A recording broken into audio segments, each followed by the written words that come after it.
যারা হাসিনার সুবিধাভোগী ছিল তারা এখন অন্তর্বর্তীকালীন সরকারের সুবিধাভোগী। তাহলে কি হলো? পরিবর্তন কোথায় হলো? ডক্টর মোহাম্মদ ইউনূসের কাছে কি প্রত্যাশা করেছিলাম আমরা যে হাসিনা ক্ষমতা ছাড়বে, আপনি ক্ষমতায় বসবেন, আর হাসিনার যে ব্যবস্থা ওই ব্যবস্থা অনুযায়ী আপনি দেশ চালাবেন? আমার তো মনে হচ্ছে যে ডক্টর মোহাম্মদ ইউনূস এখন হাসিনার পরামর্শে দেশ চালাচ্ছে।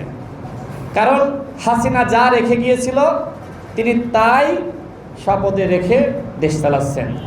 এইভাবে কি মুজিববাদী চেতনার বিনাশ হবে? এইভাবে কি আওয়ামী ফ্যাসিবাদের বিনাশ হবে? কোনোভাবেই সম্ভবপর নয়।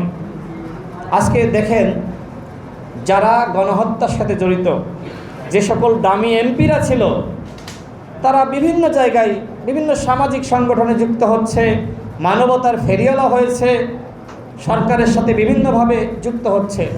কিভাবে? কিসের বিনিময়ে? টাকার বিনিময়ে। তাদের কাউকে কাউকে জামিন দিচ্ছে, বিভিন্ন জায়গায় বসাচ্ছে। এইটা কি গণ অভ্যুত্থানের চেতনা? এই গণ অভ্যুত্থানের চেতনাকে ধারণ করার জন্য 2000 মানুষ জীবন দিয়েছে, 30,000 মানুষ আহত হয়েছে। সরকার 1 বছরে এখনো পর্যন্ত গণ অভ্যুত্থানের চেতনা ধারণ করতে পারে নাই। সরকার যেটি করেছে সেটি হলো যে তারা সুবিধাবাদী জিন্দাবাদ এই ভূমিকায় অবতীর্ণ হয়েছে।